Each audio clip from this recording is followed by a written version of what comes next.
Au nom du Père et du Fils et du Saint-Esprit. Amen. Bonjour chers amis, vous tous qui nous suivez sur la chaîne YouTube des eudistes de la province d'Afrique, Eudipa TV. Nous sommes à un nouveau numéro de notre émission Préparons Dimanche, une présentation des textes des dimanches pour nous laisser nourrir par la parole de Dieu. Ouvrons nos oreilles au début de cette émission et nos cœurs pour demander à l'Esprit Saint de nous disposer, de nous laisser travailler par la parole de Dieu. Frères et sœurs, nous célébrerons dimanche prochain, 17 septembre 2023, le 24e dimanche du temps ordinaire de l'année liturgique A. Le dimanche dernier, Jésus nous a enseigné la démarche à suivre dans le règlement des différends qui nous opposent. Les textes du dimanche prochain nous invitent au pardon dans la construction harmonieuse de nos communautés. Si quelqu'un n'a pas de pitié pour son semblable, comment peut-il supplier Dieu pour ses propres fautes? Demande le sage dans la première lecture du dimanche prochain. Écoutons. Lecture du livre de Ben Sira le sage. Rancune et colère, voilà des choses abominables où le pécheur est passé maître. Celui qui se venge éprouvera la vengeance du Seigneur. Celui-ci tiendra un compte rigoureux de ses péchés. Pardonne à ton prochain le tort qu'il t'a fait, alors à ta prière tes péchés seront remis. Si un homme nourrit de la colère contre un autre homme, comment peut-il demander à Dieu la guérison? S'il n'a pas de pitié pour un homme son semblable, comment peut-il supplier pour ses péchés à lui? Lui qui est un pauvre mortel, il garde rancune. Qui donc lui pardonnera ses péchés? Pense à ton sort final et renonce à toute haine. Pense à ton déclin et à ta mort et demeure fidèle au commandement. Pense au commandement et ne garde pas de rancune envers le prochain. Pense à l'alliance du Très-Haut et sois indulgent pour qui ne sait pas. Parole du Seigneur. La finale de ce texte propose une traduction très imagée. Souviens-toi de l'alliance du Très-Haut et passe par-dessus l'offense. Il me semble que c'est une très belle définition du pardon. Elle dit bien la réalité. On ne peut pas effacer une offense.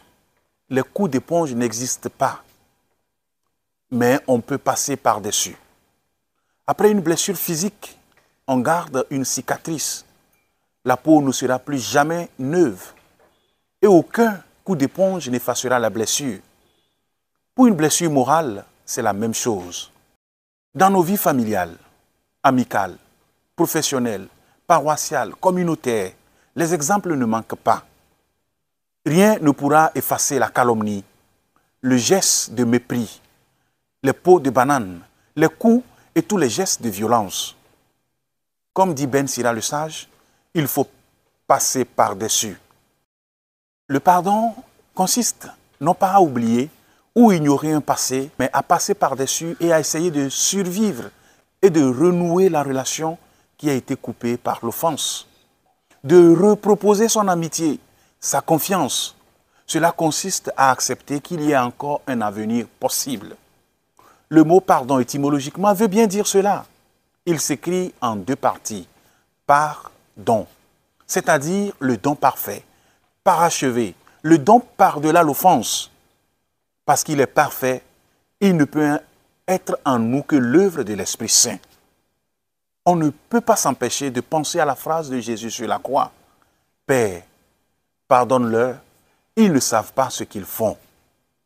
À regarder l'indulgence de Jésus, nous ne pouvons que chanter avec le psalmiste. Le Seigneur est tendresse et pitié, lent à la colère et plein d'amour. Tel est le psaume du dimanche prochain que je vous propose d'écouter. Psaume 102.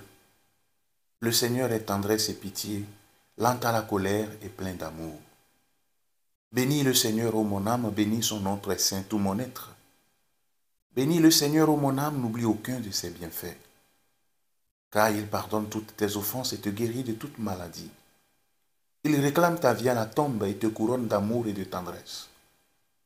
Il n'est pas pour toujours en procès, ne maintient pas sans fin ses reproches. Il n'agit pas envers nous selon nos fautes, ne nous rend pas selon nos offenses. Comme le ciel domine la terre, fort est son amour pour qui le craint. Aussi loin qu'est l'Orient de l'Occident, il met loin de nous nos péchés. Ce psaume est un chant de reconnaissance pour toutes les bénédictions qu'Israël a reçues de Dieu. La deuxième strophe fait écho aux paroles de Ben Sira dans la première lecture.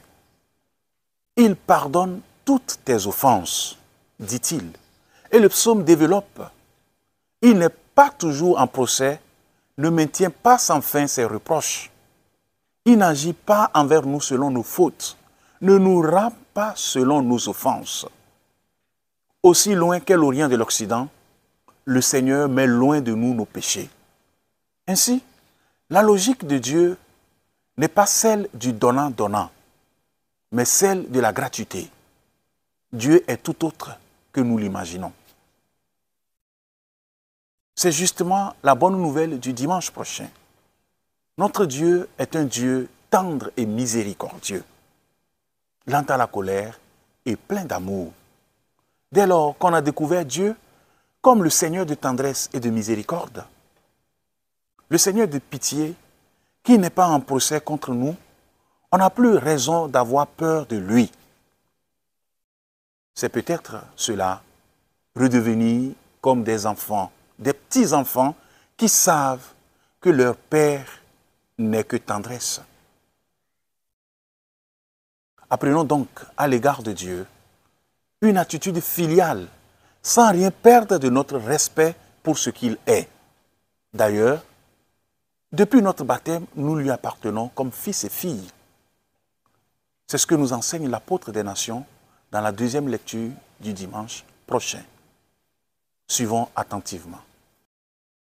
Lecture de la lettre de saint Paul apôtre aux Romains. Frères, aucun d'entre nous ne vit pour soi-même et aucun ne meurt pour soi-même. Si nous vivons pour le Seigneur. Si nous mourrons pour le Seigneur. Ainsi, dans notre vie comme dans notre mort, nous appartenons au Seigneur. Car si le Christ a connu la mort puis la vie, c'est pour devenir le Seigneur et des morts et des vivants. Parole du Seigneur.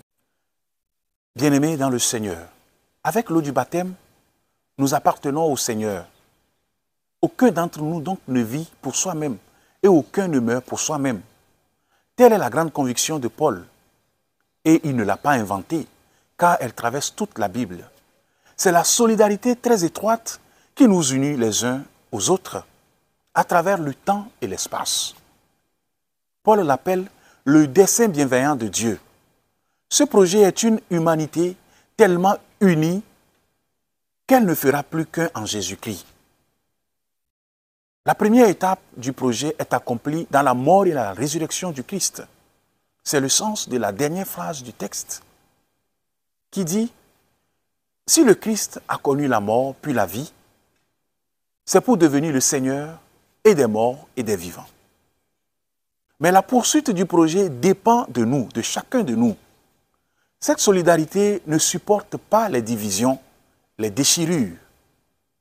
Du temps de Paul, des divergences se manifestaient surtout autour des pratiques alimentaires.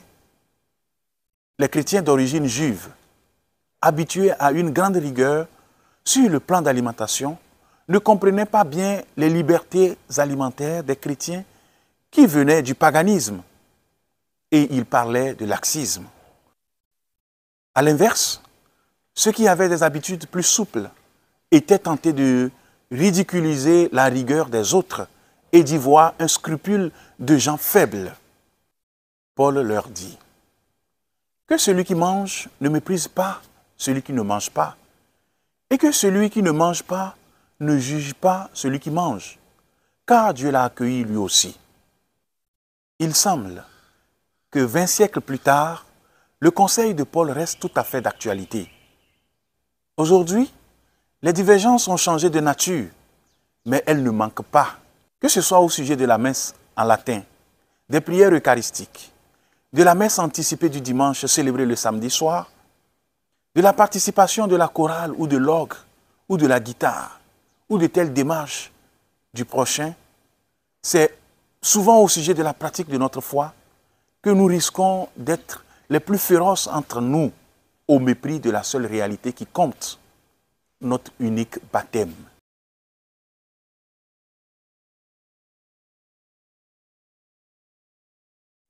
Évangile de Jésus-Christ selon saint Matthieu.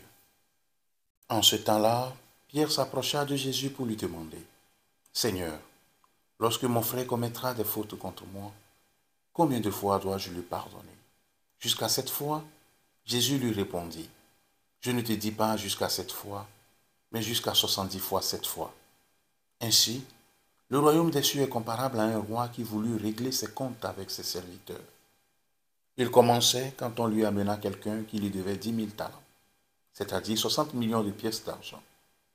Comme cet homme n'avait pas de quoi rembourser, le maître ordonna de le vendre avec sa femme, ses enfants et tous ses biens, en remboursement de sa dette. Alors tombant à ses pieds, le serviteur demeurait prosterné et disait, « Prends patience envers moi, et je te rembourserai tout. » Saisi de compassion, le maître de ce serviteur le laissa partir et lui remit sa dette. Mais, en sortant, ce serviteur trouva un de ses compagnons qui lui devait 100 pièces d'argent. Il se jeta sur lui pour l'étrangler en disant, « Rembourse ta dette. » Alors, tombant à ses pieds, son compagnon le suppliait, « Prends patience envers moi et je te rembourserai. » Mais l'autre refusa et le fit jeter en prison jusqu'à ce qu'il ait remboursé ce qu'il devait. Ses compagnons, voyant cela, furent profondément attristés et allèrent raconter à leur maître tout ce qui s'était passé. Alors celui-ci le fit appeler et lui dit, « Serviteur mauvais, je t'avais remis toute cette dette parce que tu m'avais supplié. Ne devais-tu pas, à ton tour, avoir pitié de ton compagnon, comme moi-même j'avais eu pitié de toi ?» Dans sa colère, son maître le livra au bourreau jusqu'à ce qu'il lui rembourse tout ce qu'il devait. C'est ainsi que mon Père du ciel vous traitera, si chacun de vous ne pardonne pas à son frère du fond du cœur. Acclamons cette parabole de l'Évangile que nous venons d'écouter se présente comme une histoire sur la pitié de Dieu. Une pitié qui ne demande qu'à nous remettre toutes nos dettes. Cette pitié ne nous est pas naturelle et la question de Pierre le prouve bien. Même quand nous sommes bien intentionnés, disposés à pardonner, nous voudrions quand même bien ne pas nous laisser entraîner trop loin. Pierre dit, « Seigneur, lorsque mon frère commettra des fautes contre moi, combien de fois dois-je lui pardonner? Jusqu'à 7 fois? Pourtant, ce n'était déjà pas mal. Et Saint Pierre, en proposant le chiffre 7 très symbolique, avait déjà fait un grand pas. Mais Jésus l'invite à toute autre chose. Il faut aller jusqu'à 77 fois. Autrement dit, indéfiniment. Certaines fautes placent l'homme face à d'insurmontables limites. Plutôt que de formuler des règles, Jésus met en scène une histoire qui offre une leçon exemplaire. Comme tout au long de l'histoire biblique, Jésus nous invite à nous libérer de la spirale de la violence. Il nous invite à franchir l'étape définitive, celle du pardon sans limite, tel que lui-même le vivra sur la croix. Comme Dieu nous pardonne sans cesse et sans condition, agissons de même à l'égard de nos frères, surtout de celles et ceux qui nous ont blessés. Que Dieu, dans son amour et dans sa miséricorde, nous donne la force et qu'il vous bénisse, le Père et le Fils et le Saint-Esprit. Merci d'avoir suivi cette méditation et bonne route vers dimanche.